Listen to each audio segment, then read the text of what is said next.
India बस, आपकी सोच, आपकी आवाज। नमस्कार, खबर झारखंड में आप सभी का स्वागत है। मैं हूं आपके साथ प्रज्ञा मिश्रा। बुलेटिन की शुरुआत करेंगे बड़ी और अहम खबर के साथ। तो सबसे पहले बात कर लेते हैं मुख्यमंत्री हेमंत सोरेन 9 दिनों की दावोस और लंदन यात्रा के बाद रांची पहुंचे हैं, जहां उनका भव्य स्वागत किया गया। आपको बता दें, रांची एयरपोर्ट पर झारखंडी परंपरा, ढोल नगाड़ों के साथ जेएमएम कार्यकर्ताओं, नेताओं और झारखंड चैंबर ऑफ कॉमर्स के प्रतिनिधियों ने उनका स्वागत किया।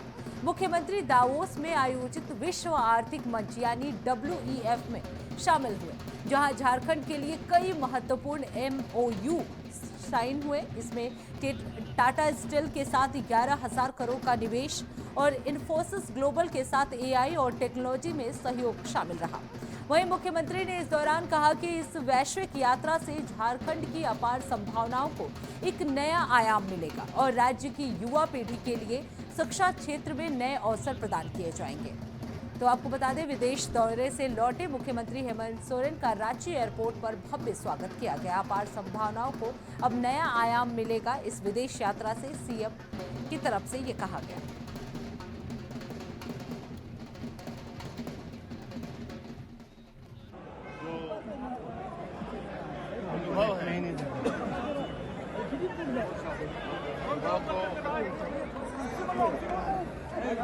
साझा करते हैं राजनीति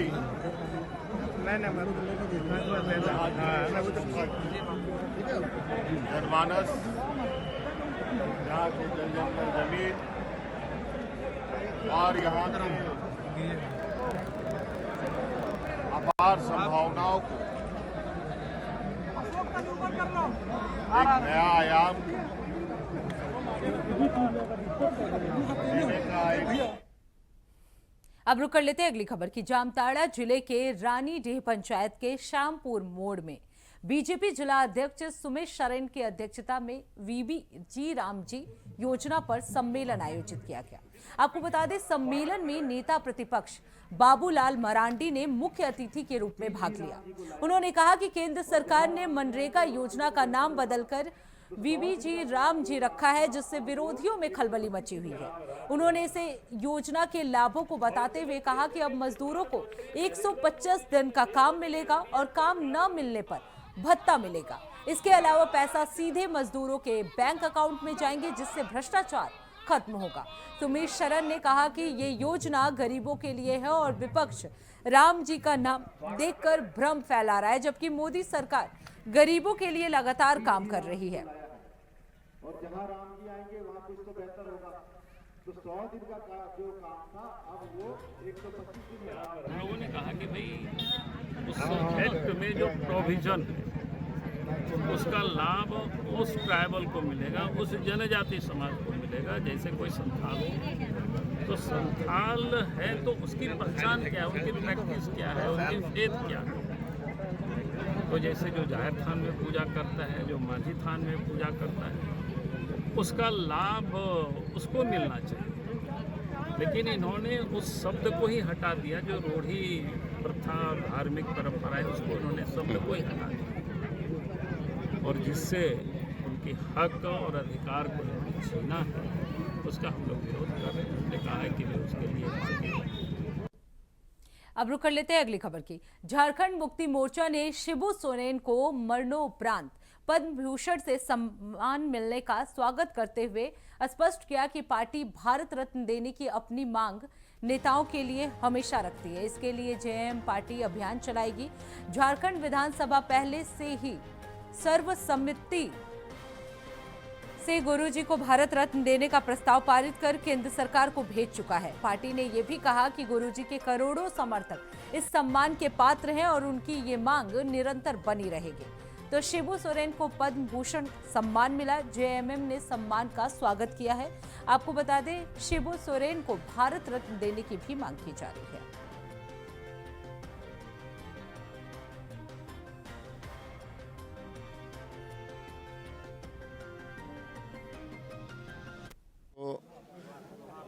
झारखंड मुक्ति मोर्चा के जन जन की आवाज़ थी कि उन्हें भारत रत्न दिया जाए। उनका कद इतना बड़ा था कि ये जो अभी सम्मान दिया गया है वो बहुत छोटा है। हम भारत रत्न की बात कर रहे थे। भारतीय जनता पार्टी हमेशा सौतेला व्यवहार करती है यहाँ के लोगों के साथ, और वो सौतेला व्यवहार दिख रहा है। शिबू सोरेन माननीय गुरु जी के प्रति इस तरह का विचार उनका बड़ा शर्मनाक है। सारी दुनिया कह रही है कि आज डंका बज रहा है इंग्लैंड में गुरु जी के नाम का, और ये हिंदुस्तान में जब सम्मान दिया जा रहा है, लोगों की जन भावना यही थी, सारे लोग जान रहे हैं। और वो मुझे लगता है पूरे देश में कोई भी आदिवासी लीडर आज के डेट में गुरुजी के कद के नहीं हैं और नहीं थे, तो उनको भारत रत्न जरूर मिलना चाहिए था, क्योंकि आज तक किसी भी आदिवासी लीडर को भारत रत्न नहीं मिला है। ये दुर्भाग्य है इस देश का कि नहीं मिला है। और हम सभी ने मांग की थी गुरुजी को भारत रत्न देने की। मैंने व्यक्तिगत रूप से भी एक सांसद के तौर पर प्रधानमंत्री को पत्र लिखा था, वो पत्र का रिसीविंग भी मेरे पास आया था। तो हम लोग बहुत उम्मीद में थे कि उनको भारत रत्न मिलेगा, लेकिन उनके कद को छोटा करने का ये प्रयास बहुत ही निंदनीय है, क्योंकि नीचे से अगर आप देखें तो पद्मश्री के बाद पद्म भूषण आता है, उसके बाद पद्म विभूषण, और उसके बाद जो आता है भारत रत्न, जो कि सर्वोच्च नागरिक सम्मान है। तो हम लोग उनसे यही उम्मीद करते हैं। उनका कद इतना छोटा नहीं है और बहुत बड़ा कद है, और हम लोग फिर से मांग करेंगे कि आने वाले वर्ष में गुरुजी को फिर से भारत रत्न दिया जाए, जो कि अभी पद्म भूषण अभी के लिए तो हम लोग स्वीकार कर रहे हैं, लेकिन उनको मिलना चाहिए। सवाल किया, गुरुजी वो झारखंड के ऐसे शख्सियत थे और जो बलिदान है उनका, ये झारखंड ने पूरा भारत जानता है। भारत रत्न की बात थी, लेकिन भाजपा के चश्मे से जो उनको पद्म भूषण दिया गया है, ये उनके लिए बहुत छोटी बात है। अब रुक कर लेते हैं अगली खबर की। झारखंड में नगर निकाय चुनाव की अधिसूचना जारी होते ही दुमका जिला प्रशासन ने चुनाव की तैयारियां तेज कर दी हैं। आपको बता दें 29 जनवरी से दुमका नगर परिषद चुनाव में अध्यक्ष और वार्ड पार्षद के लिए नामांकन प्रक्रिया जो है वो शुरू हो गई है। दुमका नगर परिषद के अध्यक्ष पद के उम्मीदवार के लिए 6 लाख रुपए और वार्ड पार्षद के लिए 1.5 यानी 1.5 लाख रुपए खर्च की सीमा तय की गई है। इसके साथ ही 21 वार्ड हैं और 40,739 मतदाता हैं, जबकि बासुकीनाथ में 12 वार्ड 14,254 मतदाता हैं। इस बार चुनाव बैलेट पेपर से होगा। वहीं आपको बता दें जिला प्रशासन ने सुरक्षा को लेकर पुख्ता इंतजाम करने की भी बात कही है।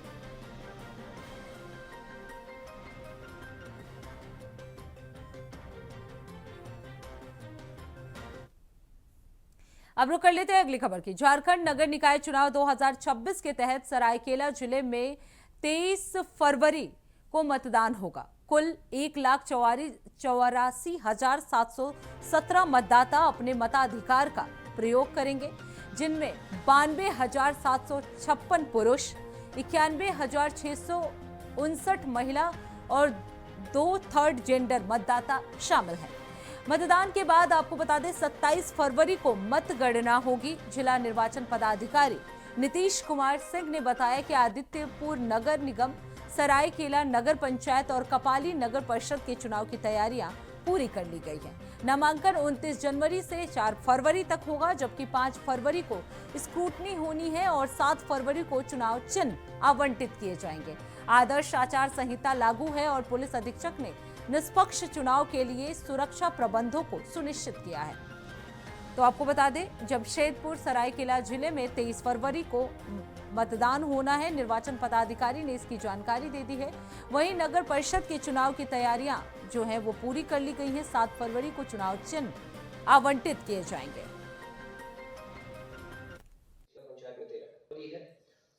निकाय चुनाव के मद्देनजर जिला अंतर्गत सुरक्षा और विधि व्यवस्था संधारण हेतु पुलिस प्रशासन के द्वारा समुचित तैयारियां की गई हैं। जैसा कि आप लोग जान भी रहे हैं, कल से आचार संहिता लागू हो गई है। तो आचार संहिता के उल्लंघन किए जाने पर संबंधित के विरुद्ध प्राथमिकी दर्ज करके विधि सम्मत अग्रतर कार्रवाई की जाएगी। इसी के साथ आगामी चुनाव को स्वतंत्र, निष्पक्ष और शांतिपूर्ण माहौल में संपन्न कराने हेतु BNS के तहत 126, 129 जो पूर्व में 107, 110 के तहत प्रस्ताव थे, ऐसे प्रस्ताव समर्पित करने हेतु सभी थाना प्रभारियों को निर्देशित किया गया है। राज्य निर्वाचन आयोग के द्वारा आगामी हमारे निकाय चुनाव की घोषणा कर दी गई और एमसीसी लागू हो गई। तो इसमें जो भी हमारे निर्देश हम लोगों को निर्देश प्राप्त हुआ है, जैसे हमारे सर्विलेंस टीम्स का गठन है या जो भी कोषांग का गठन करना होता है, अनुमति के लिए कोषांग की गठन होती है, तो वो सारी औपचारिकताएँ पूर्ण की जा रही हैं और निषेधाज्ञा दोनों अनुमंडल पदाधिकारी के द्वारा नगर क्षेत्र में लगा दी गई है। और उसके अलावा हमारे जो भी एमसीसी का गाइडलाइंस है, जैसे कि यत्र तत्र झंडा वगैरह जो लगाना, जो इनको जो चूँकि ये पार्टी बेस्ड नहीं है, तो इंडिविजुअल कार्यकर्ता बेस्ड ही होगा, तो उनको उनके लिए विशेष मार्गदर्शिका क्या हो हम लोग उनको शायद शेयर कर देंगे। और जो योजनाएं हैं, जो ऑलरेडी योजनाएं ऑनगोइंग वो तो चलते रहेंगे, कई जो नई योजनाएं का शिलान्यास उद्घाटन पर संपूर्ण तरह से रोक रहेगा, तो हम लोग संबंधित आरोप को भी इसका निर्देश उपलब्ध करा दे रहे हैं। साथ ही दोनों अनुमंडल पदाधिकारियों को संबंधित पुलिस पदाधिकारी। तो फिलहाल रुकते एक छोटे से ब्रेक के लिए, ब्रेक के बाद जल्द लौटेंगे। देखते रहिए इंडिया वॉइस। तो ब्रेक के बाद एक बार फिर आप सभी का स्वागत है। रुक कर लेते हैं खबरों की ओर। जामताड़ा में नगर पालिका निर्वाचन 2026 की तैयारियों को लेकर जिला निर्वाचन पदाधिकारी रवि आनंद और एसपी राजकुमार मेहता ने प्रेस कॉन्फ्रेंस आयोजित की है। डीसी ने बताया कि नामांकन 29 जनवरी से 4 फरवरी तक होगा, जबकि नाम वापसी की जो तिथि है वो 6 फरवरी तय की गई है। मतदान 23 फरवरी को होगा और मतगणना 27 फरवरी को की जाएगी। चुनावी प्रक्रिया के तहत सभी कोषांगों का गठन हो चुका है और चुनाव की निगरानी के लिए फ्लाइंग स्क्वाड और स्टैटिक सर्विलांस टीम बनाई गई है। आपको बता दें, इस मामले में एसपी ने बताया कि 11 चेक पोस्ट बनाए गए हैं और अवैध शराब पर रोक लगाने के लिए एफएसटी टीम को भी तैनात किया गया है। चुनावी क्षेत्रों में पुलिस बल की तैनाती भी सुनिश्चित की जाएगी। तो आपको बता दें, जामताड़ा में जिला निर्वाचन पदाधिकारी ने प्रेस कॉन्फ्रेंस कर जानकारी दी है। एसपी राजकुमार मेहता ने ये जानकारी दी कि स्टैटिक सर्विलांस टीम जो है वो गठित की गई है। चुनाव को लेकर पूरी तैयारियां जो है वो बनाई गई हैं। निगरानी के लिए स्टैटिक सर्विलांस टीम जो है वो बनाई गई है।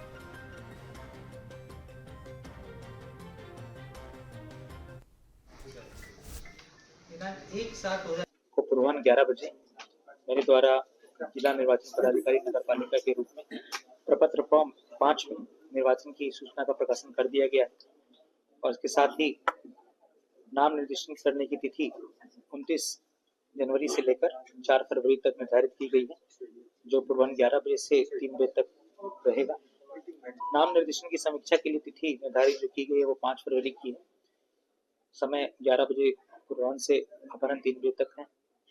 अभ्यर्थिता से नाम वापस लेने की तिथि 6 फरवरी 2026 है। समय 11 बजे पूर्वाह्न से 3 बजे अपराह्न तक। निर्वाचन प्रतीक आवंटन करने की तिथि 7 फरवरी 2026 है, जो पूर्वाह्न 11 बजे से 3 बजे तक की जाएगी। इसके साथ ही 23 फरवरी 2026 को दिन सोमवार प्रातः 7 बजे से लेकर अपराह्न 5 बजे तक मतदान की प्रक्रिया होगी और मतदान करने के उपरांत मतगणना की तिथि निर्धारित की गई है 27/2/2026 दिन शुक्रवार, जो प्रातः 8 बजे से चालू होगा। निष्पक्ष और भयमुक्त वातावरण में चुनाव कराने हेतु जामताड़ा पुलिस के द्वारा जो है 11 चेक पोस्टों का निर्माण कराया जा रहा है, जिसका मुख्य उद्देश्य रहेगा कि चुनाव को प्रभावित करने वाले कोई भी संदिग्ध व्यक्ति या फिर प्रभावित करने वाले कोई भी दल ऐसे हों जिनके द्वारा चुनाव में बाधा डालने का काम करेंगे, उनके विरुद्ध में कार्रवाई करने के लिए निर्माण किया गया है।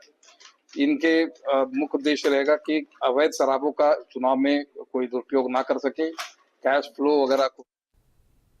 अब रुक कर लेते हैं अगली खबर की। राज्य निर्वाचन आयोग ने नगरपालिका निर्वाचन 2026 की घोषणा कर दी है। आपको बता दें, पूर्व सिंहभूमि जिले से मानगो नगर निगम, जुगलसलाई नगर परिषद और चाकुलिया नगर पंचायत में चुनाव होंगे। जिला निर्वाचन पदाधिकारी कर्ण सत्यार्थी ने इस बारे में मीडिया से जानकारी शेयर की। मानगो नगर निगम में 36 वार्ड, 190 मतदान केंद्र और 1,96,751 मतदाता हैं। जुगलसलाई नगर की अगर बात की जाए तो नगर परिषद में 22 वार्ड, 41 मतदान केंद्र और 44,239 मतदाता हैं। नामांकन के लिए 29 जनवरी से 4 फरवरी तक मतदान किया जाएगा। वहीं आपको बता दें, मतदान 23 फरवरी को सुबह 7 बजे से शाम 5 बजे तक होगा और मतगणना की जो तिथि है वो 27 फरवरी निर्धारित की गई है। तो जमशेदपुर में भी नगरपालिका चुनाव की घोषणा कर दी गई है। 29 जनवरी से 4 फरवरी तक नामांकन की प्रक्रिया की जाएगी। इसके अलावा मानगो निगम में 36 वार्ड बनाए जाएंगे। लगभग 2 लाख मतदाता जिला निर्वाचन के रूप में है। जिला निर्वाचन अधिकारी ने इसे शेयर किया है।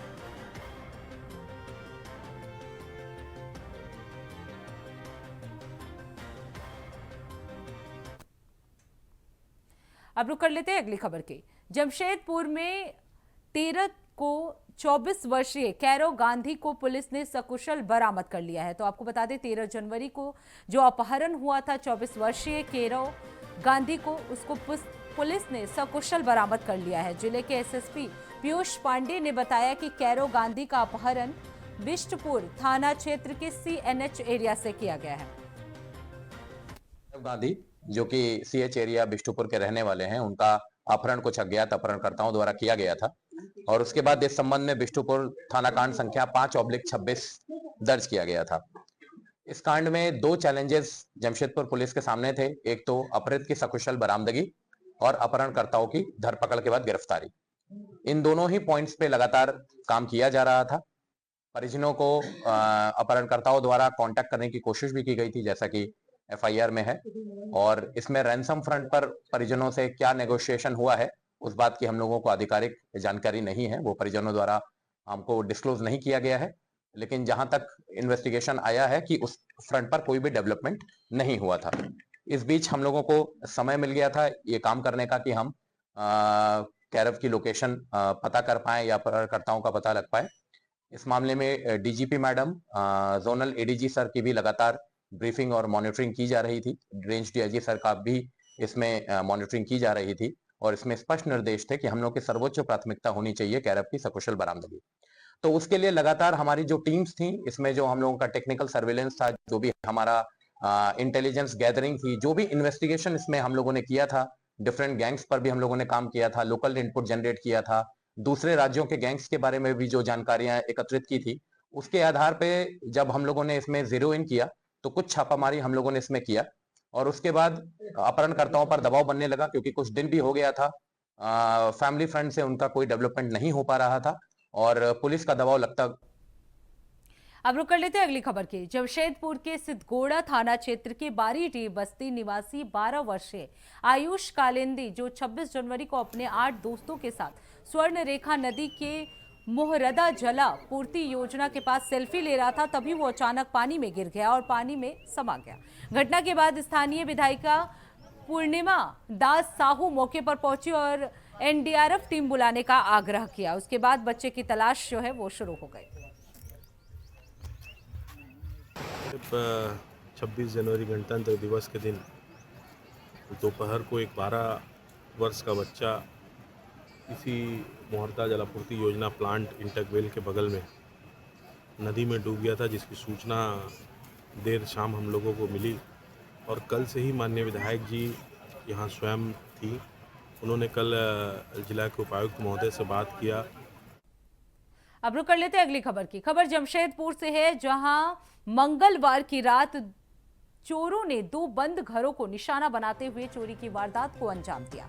पहली घटना धतकडी BHA एरिया रोड नंबर 2 की बताई जा रही है, जहां युवक का परिवार डॉक्टर के पास गया था। चोरों ने घर का ताला तोड़कर 5 लाख रुपए की जेवरात और 25,000 रुपए नगद और महत्वपूर्ण दस्तावेज चुरा लिए। वहीं दूसरा जो है वो BHA रोड नंबर 1 स्थित युवक के घर की है, जहां ताला तोड़कर 25,000 रुपए जो है वो चोरी कर ली गई।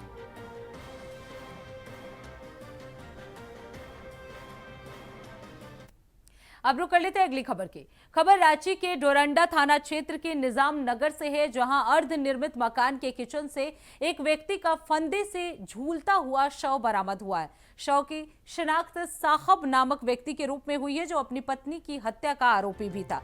पिछले सप्ताह इसी इलाके में महिला की गोली मारकर हत्या कर दी गई थी और हत्या का आरोपी उसी महिला के पति साहब पर था। अब उसी साहब का शव फंदे से लटकता हुआ मिला है। पुलिस जांच के बाद ये साफ होगा कि यह आत्महत्या थी या हत्या। फिलहाल पुलिस ने शव को कब्जे में लेकर पोस्टमार्टम के लिए भेज दिया है।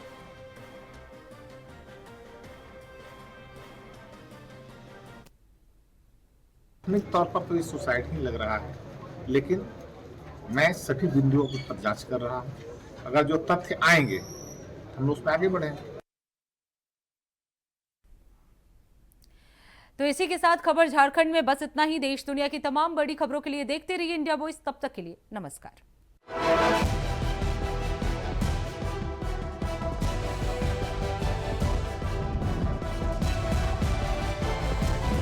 इंडिया वॉइस, आपकी सोच, आपकी आवाज।